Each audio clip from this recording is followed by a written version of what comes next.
Hello, I'm Roy, and I'm a student that works here at the South Dildo Whaling Museum.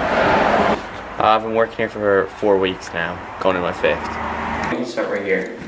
So if you look here, these are just different disc plates from whales. And these are different dolphin spines for the spinal cords. This is a joint bone, shoulder joint bone there. And those in the back, those are ballets. So whales don't have teeth, so instead of teeth, what's over their gums is those ballets. So they can only eat small fish. Like blue whales, like over there, you can see that. They only eat a lot of cod and stuff. They don't eat anything nearly the same size as them. Come here, this is a seal spine.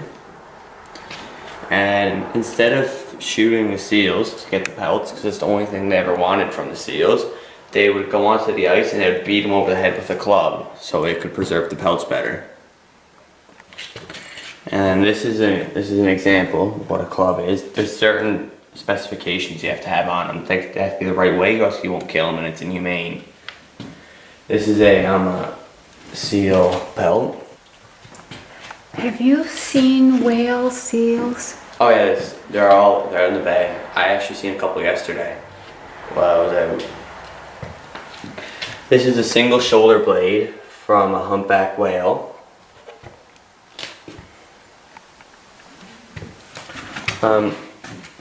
These are little handheld knives, flinching knives as they're called. Those are flinching knife blades, and that's just a normal knife blade there. They would use the smaller flinching knives just to do more fine work, because they'd have longer flinching knives that go over on the wall. Those are the longer flinching knives, that's just to cut open the whale. They have to be so long, because you have to put weight into them, and you have to give leverage to cut them open. That's how strong the whale skin was. And that's a whale fetus there. And those are barnacles they pulled off whales. That's a model ship. There, and if you want to come over here. These are a couple of whale. This is a minke rib bone. These are just different sized rib bones here. This here is a disc plate from another whale. This is it. Look how big they are. Bigger than my hand. And these are ballets. And that's a pothead skull down there in the corner. To kill potheads, it wasn't like they used to kill most whales. They'd actually drive them into shore. It was called the pothead drive. They'd drive them into shore, get hundreds at a time, and they would just stab them instead of shooting with a harpoon gun with a harpoon, something like this.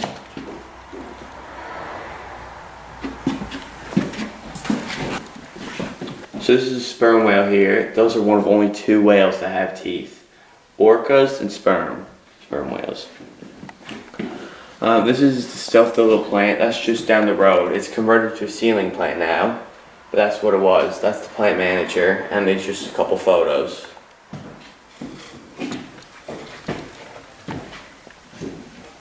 So this area had a big industry in... Yeah, this was one of the biggest industries, was whaling, for about 30 or 40 years. And right now? But it closed in 1972, so it's prohibited to whale.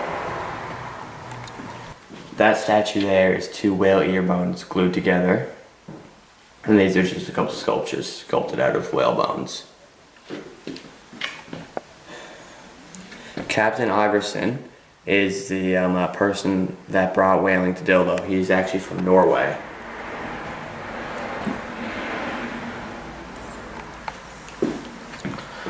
Over here, there's a this is a compass that they would have on the boat. That it'd be big and there would be lights in it and stuff, so you could see it at night.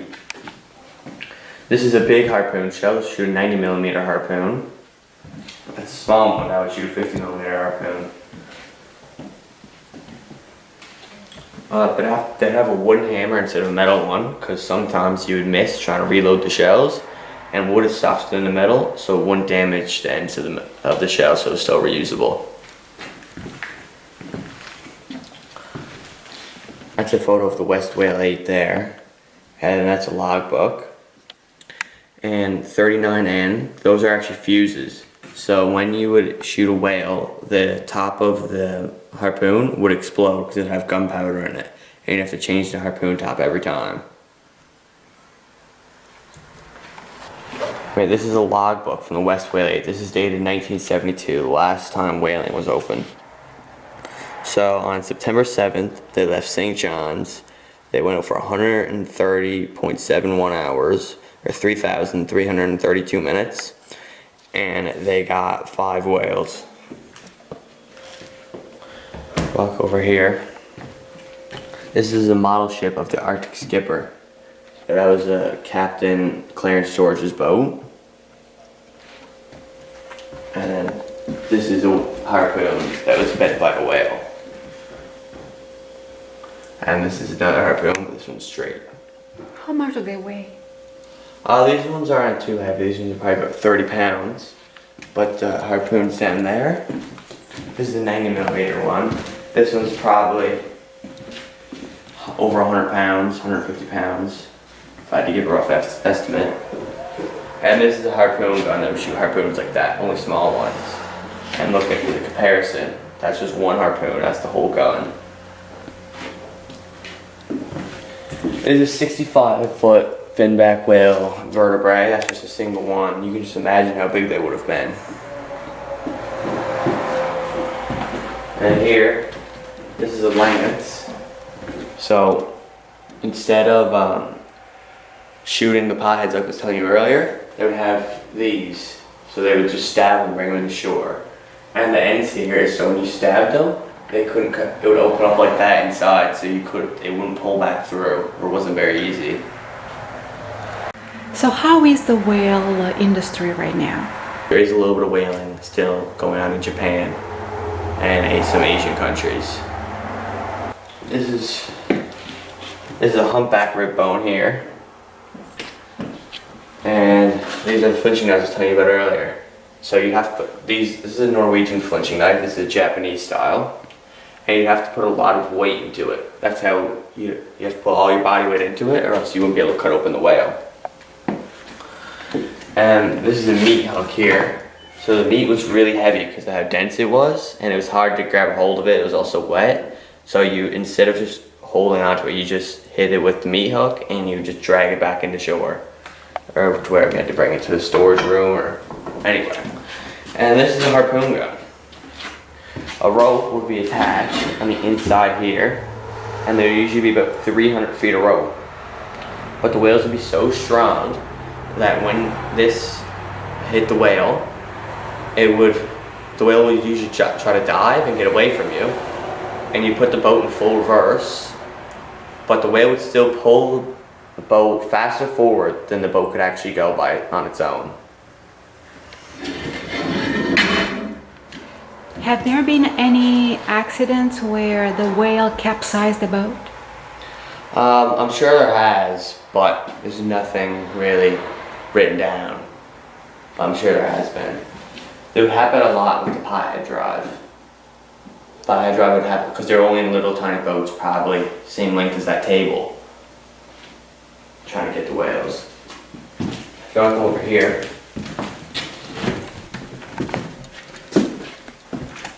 This here is a chart of where they caught all the whales in 1966. So every one of these little X's is where they caught a whale. And if you notice, the whales actually learn where they're being caught. So like they were pretty close in land this year. This year they're out a bit further. That year they're out a bit further. That year they're out a bit further. So they kept moving. They kept moving. So like every year you could tell it just wanted to go out a little bit further than it did last time. There's a couple more pictures here. That's a couple pictures of the whale playing, a couple colored pictures there.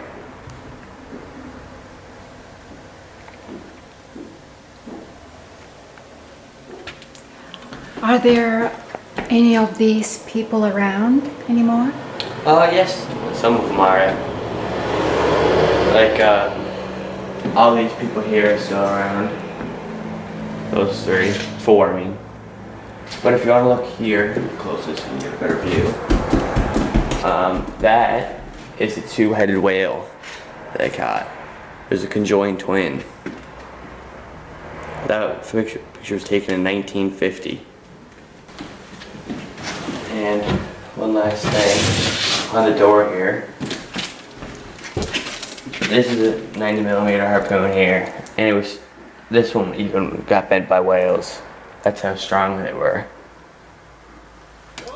And you can see, for example, I'm 5'11", and that's how tall this is. So who was making them, these harpoons? Harpoons? Some of them would be crafted by local blacksmiths, but others would be like imported in from different places. Like Japanese brought a lot in. They brought in most of the 90mm harpoons, Japanese. And the smaller ones would usually be crafted like locally by blacksmiths. How do you like working in this environment? It's a nice environment, a lot of friendly people around this place. Everyone thinks it's very interesting, and I like educating people on it. If you want, you can come look at the store. Just follow me.